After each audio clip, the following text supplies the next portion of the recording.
Good morning and welcome again to Travels with Monkey Boy. Today I'm taking you way back, going to January 1998. We were living in Saudi Arabia at the time, and it was a time the before cell phones. We didn't have a cell phone with us. Traveling was much more complicated, but in many ways it was good times too. So, January 1998, and we are going to Tanzania. Day one, it didn't really make sense to go to sleep at night. Our flight was Friday night at midnight, which meant leaving for the airport about 9:30 p.m. The recommended 2 hours check-in before an international flight is serious in Saudi Arabia. We fed kids and gave them a bath at 6 to try to trick them into a couple hours of sleep. And a quick reminder, Alex would be almost 8 at this time, and Frankie had just turned 6. Um, so we tried to trick them into a couple hours of sleep. It's incredible how little we learn as parents from our own experience growing up. I mean, how likely would it have been when I was 8 years old to fall asleep before I was leaving on an African safari? By 7:30, after each child had come out of their room 37 times to ask if it was time to go yet, we gave up and let them watch TV and play until it was time to go. At the airport, we met our traveling group. The Hendricksons, Beth and Rolf, are a teaching couple that came from the Upper Peninsula of Michigan, only a couple hours away from where we were in Green Bay. Beth had been Frankie's teacher the last 2 years. They have two children, Seth and Hannah, born during the early 90s rediscovery of biblical names, I guess, who happen to be demographically ideal children. That is, Seth is in Alex's class and Hannah is 6 months older than Frankie. The kids have been friends for a couple of years now, and the parents are good, down-to-earth Midwesterners. We had originally planned this vacation together. The other group was the Clinks, Joe and Joanne. They are both from Buffalo, and their kids were also demographically correct, Matthew being 10 and Bethany 6. When I was a kid, there was always a Mary in class. I haven't met a kid named Mary in years. Will Mary become like Agnes and Phyllis, names of a bygone generation? Anyway, the Clinks were along on the trip for an entirely different reason, namely my big mouth. We had met them on several previous occasions, and they are certainly a nice couple, but really we hardly knew them.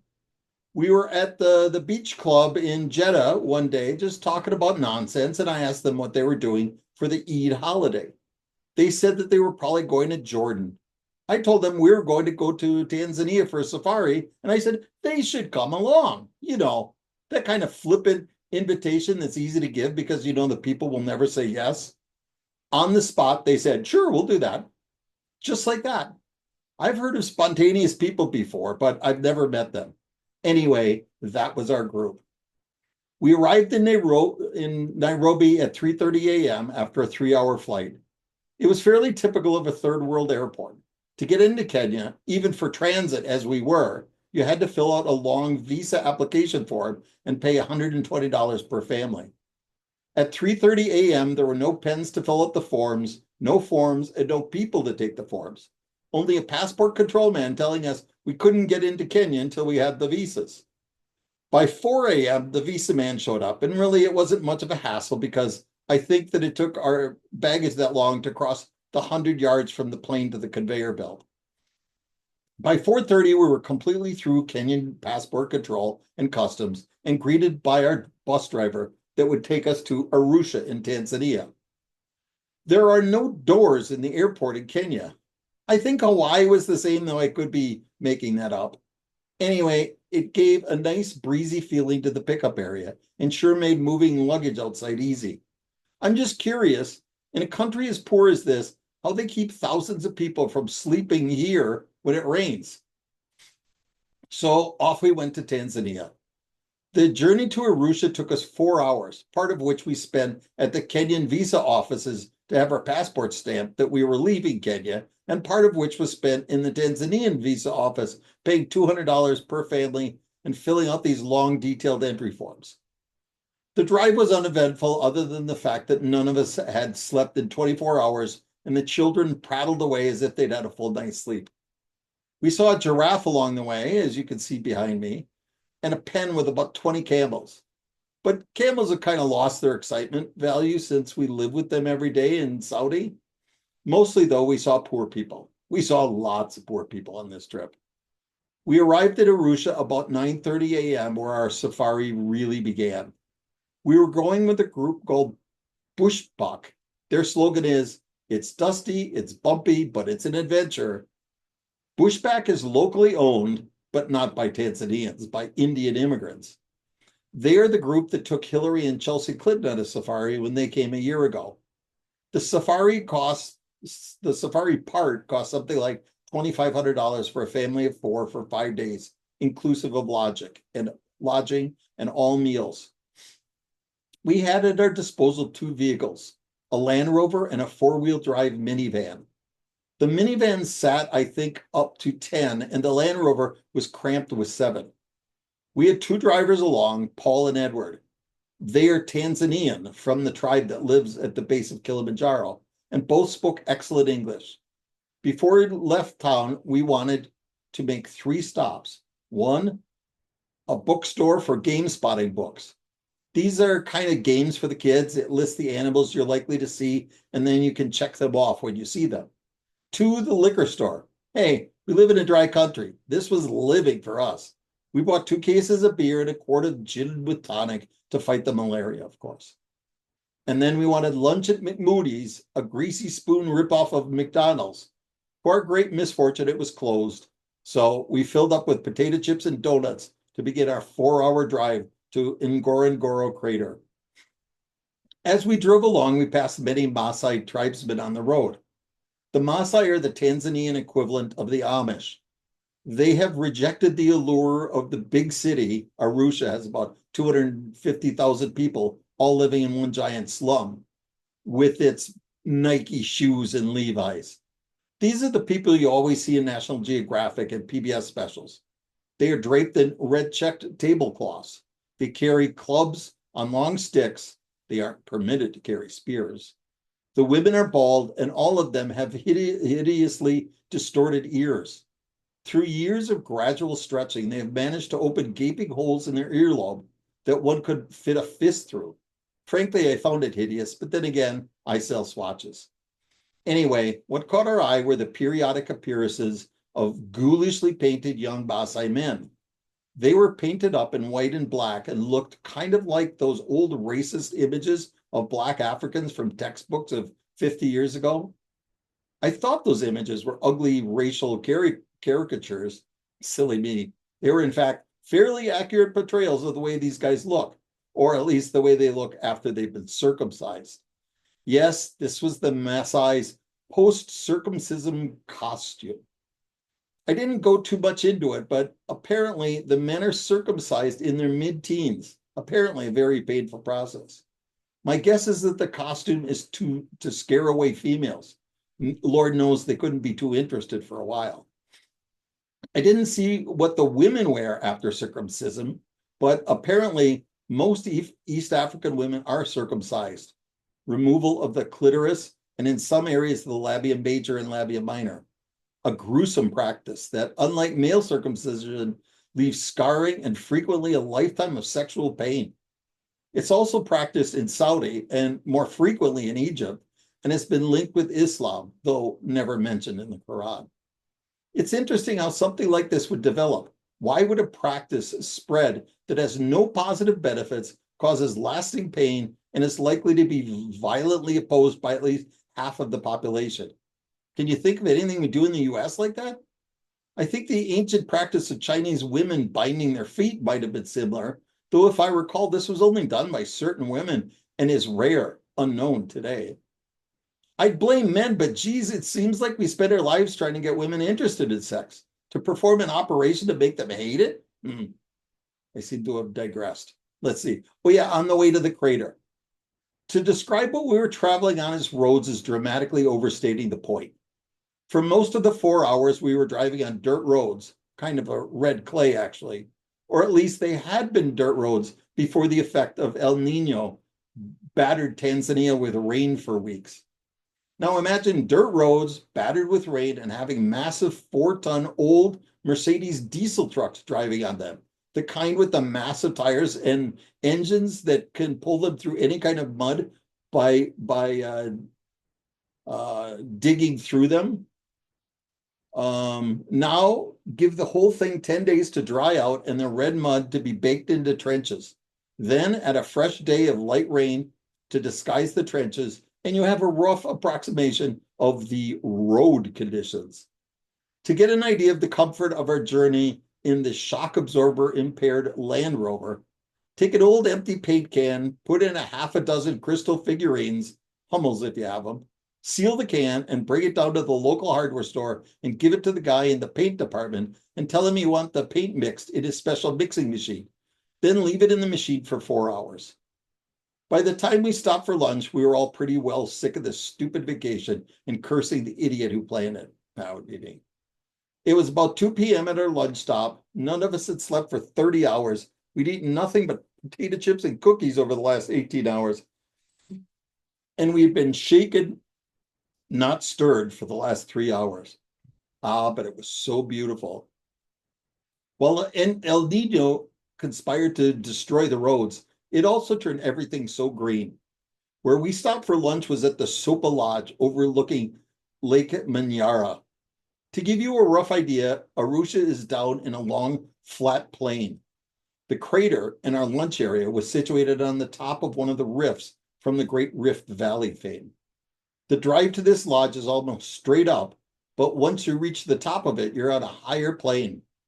The lodge was magnificent as it sat on the edge of a cliff overlooking the lake on the plain below us. The lunch area had huge picture windows overlooking the lush vegetation, jungle, that descended from our peak down to the water's edge. In the distance, okay, a long distance, we could see a group of elephants moving through the trees. All around the lodge were a large troop of baboons. Apparently, Alex and Matthew entertained a group of Massai women. They went chasing after the baboons for about 20 paces, and then for about 50 paces, the baboons chased after them. Alex didn't stop running until he was back inside the restaurant. All we heard was the howls of laughter. We stayed at the lunch spot for about an hour and then drove for the last 2 hours of our journey to the crater.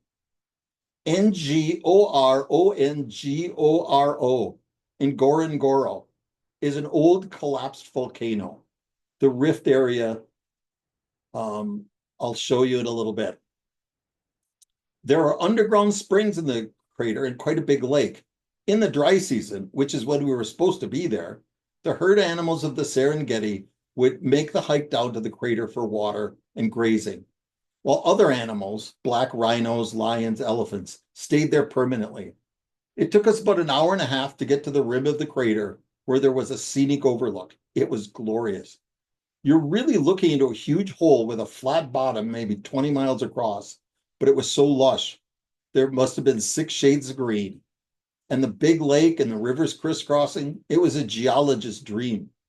At this overlook, you really get a feeling of the evolution of a planet and the forces that shape it. We were a long way off, but looking with my binoculars, I swear I could make out a herd of a few hundred wildebeest. When I was a kid, they were called gnus, G-N-U. Apparently, gnu is the English word and wildebeest the German. But as Tanganyika was previously a German colony, they called them wildebeest. In the 60s, Tanganyika joined with Zanzibar to become Tanzania. Tanzania, as they call it in Kuwait. Everyone wanted to turn at the binoculars to make out the pinpricks of animals many 10 miles away. Finally, we arrived at the hotel, the Ngorongoro Sopa Lodge, about 5 p.m. Dinner was not served until 7:30, and I'm not sure most of us were hungry because we had a big lunch.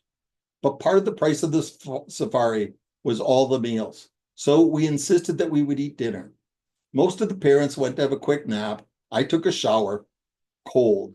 Hot water is only available from 6 p.m. to 9 p.m. and 6 a.m. to 9 a.m. And it really perked me up. And the kids wanted to go swimming. I sat and watched them on the deck of the pool, drinking a beer and watching as the sun set behind ominous black storm clouds on the other side of the crater. The majesty of it all was almost too much to comprehend, and no bugs. Really, I guess the altitude here was too high for mosquitoes in the lake. Then again, maybe it was just too cold.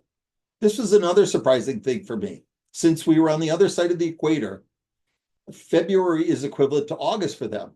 We were also only a few hundred miles from the equator, so we figured it would be a blast furnace here. But in fact, it was so cold I needed a sweater, and the kids lasted in the pool for less than half an hour.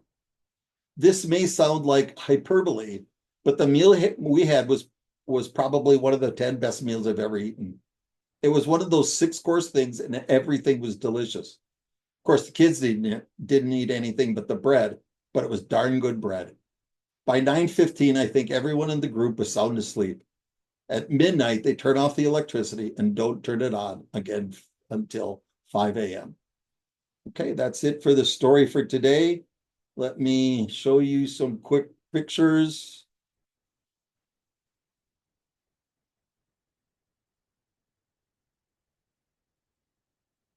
Okay, here's the group. To the left, you got me and Jilreen and Alex. In the middle, you've got Rolf and his son Seth. And to the right, you've got Joe and his 2 wives and 4 children. Here's the poor Massai teenage boys, freshly circumcised.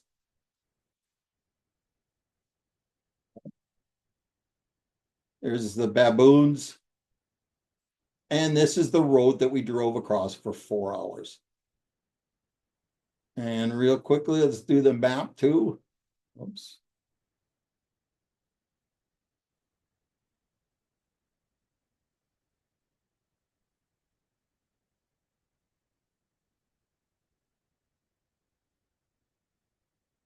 Okay, I'm sure you all know Africa, Middle East. We were not in Kuwait. We were living in Jeddah. Jeddah's right here on the Red Sea. And we flew into Kenyon's International Airport, which is right here.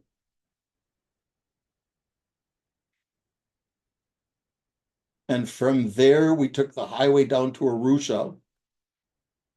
For the last hour of the drive, at least, we could watch Mount Kilimanjaro.